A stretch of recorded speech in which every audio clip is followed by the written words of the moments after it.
The Americans were only truly hitting their stride when World War II began.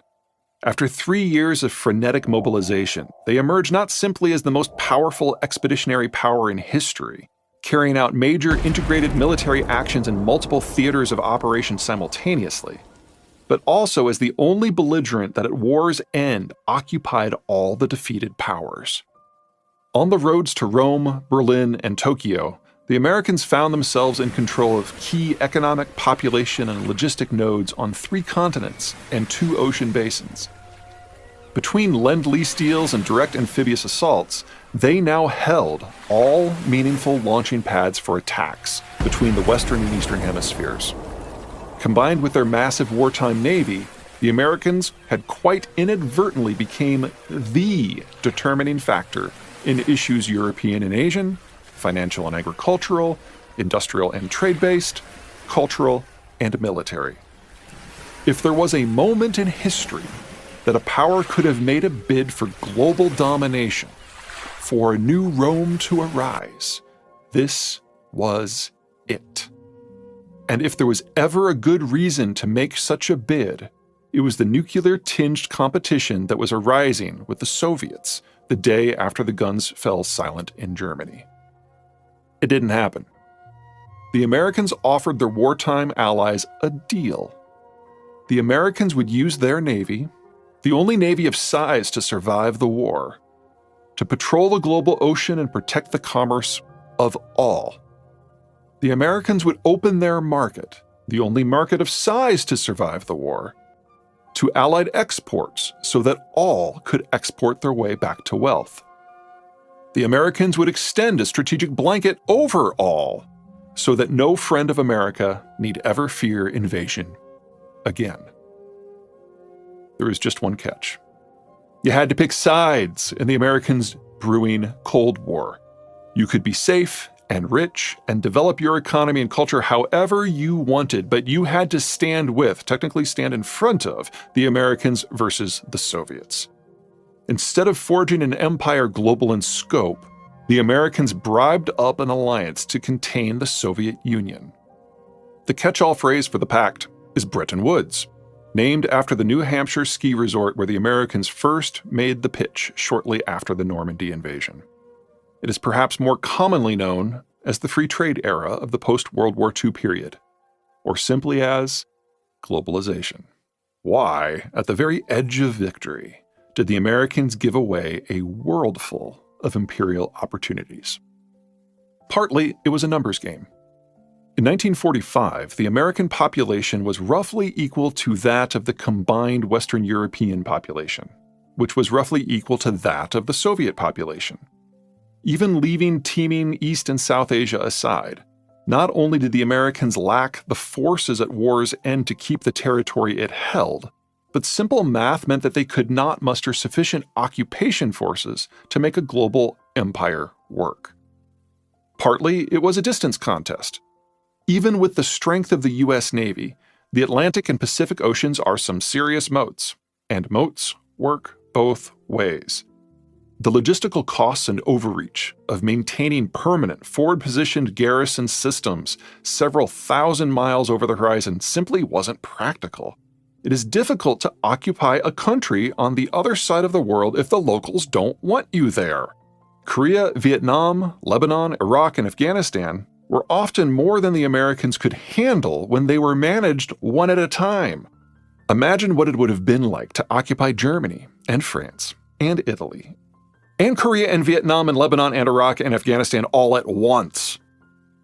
Partly it was a map thing. The Soviet Union was a massive land-based empire that fought with huge, slow-moving armies.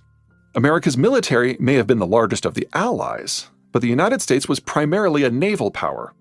Duking it out with the Soviets soldier to soldier simply wasn't an option when the bulk of the American military capacity required, well, water, and wasn't designed to fight 1,000 miles from the nearest friendly port.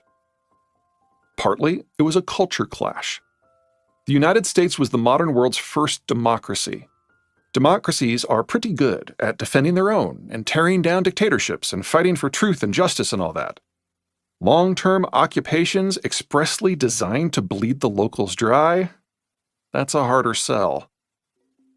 Partly, it was an organizational mismatch.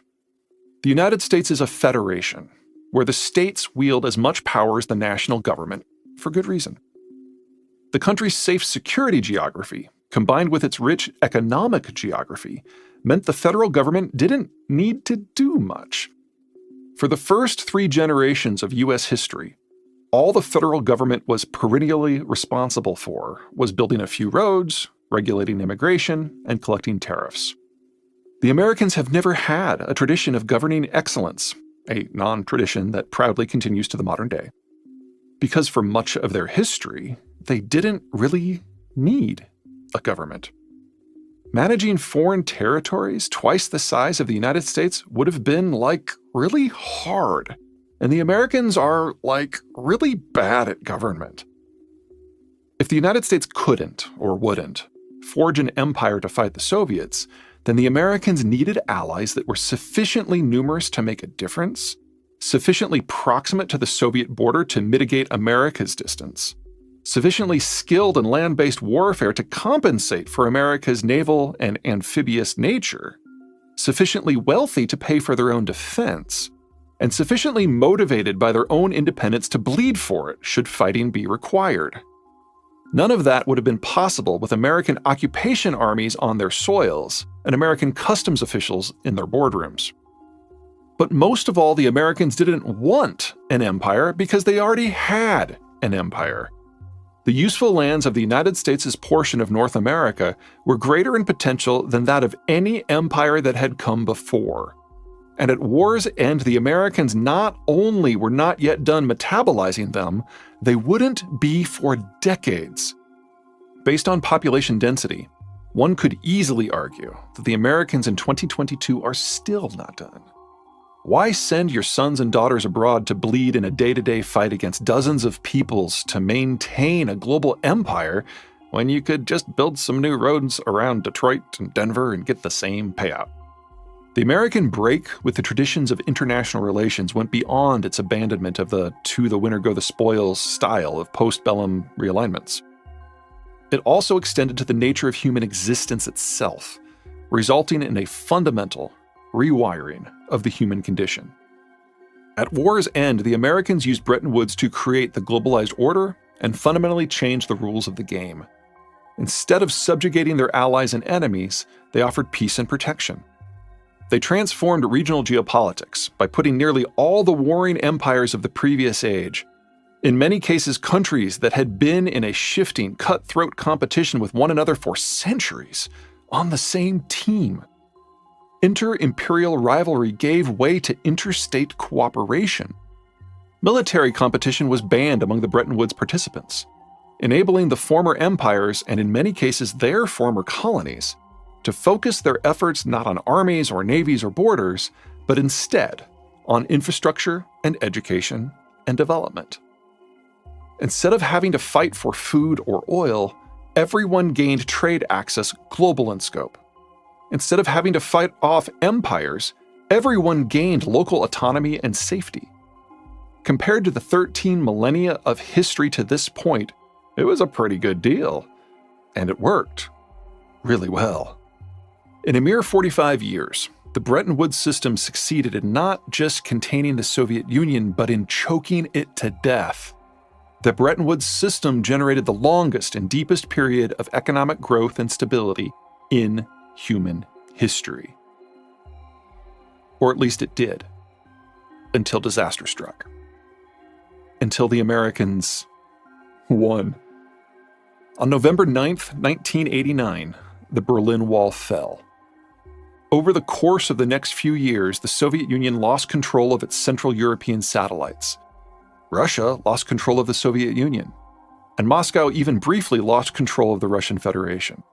Across the American alliance network, there were celebrations, parties, parades, good ones. But there was also a new problem. Bretton Woods was not a traditional military alliance.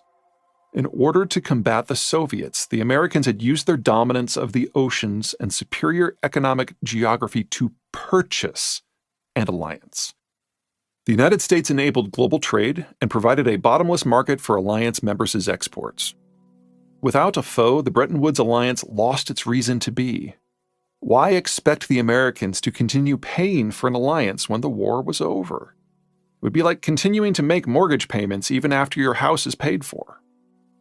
As the 1990s unfolded, the Americans somewhat lazily segued into an amorphous middle area.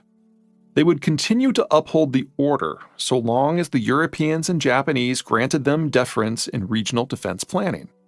Given that the Soviet Union was gone, the Russians were in disarray, and the Islamic world was more or less quiet, the cost to the Europeans seemed low and the benefits high. The biggest issue the NATO alliance faced was the disintegration of Yugoslavia, a rather esoteric event whose spillover didn't threaten the security of a single NATO country. The hottest event in the Middle East was the occasional pop of the Palestinian-Israeli conflict. In Asia, China may have been rising with the unwinding of the Mao cult, but to think of China as a serious military power was borderline laughable. In such a benign environment, no one thought much about rocking the proverbial boat. The 1990s were a nice decade for most. Strong American-provided security. No serious international conflicts. Global trade penetrated deep into the former Soviet space, as well as into the countries that had done their best to sit out the Cold War. The cost of the American overwatch and market access steadily expanded, but in an environment of peace and prosperity, it all seemed manageable. Germany reunified. Europe reunified. The Asian tigers roared. China came into its own, driving down the price of consumer products. Resource producers, whether in Africa, Latin America, or down under, made scads of money helping more parts of the world industrialize. Globe-spanning supply chains made the digital revolution not simply possible, but inevitable. Good times. We all came to think of it as normal. It is not. The post-Cold War era is possible only because of a lingering American commitment to a security paradigm that suspends geopolitical competition and subsidizes the global order. With the Cold War security environment changed, it is a policy that no longer matches needs. What we all think of as normal is actually the most distorted moment in human history. That makes it incredibly fragile. And it is over.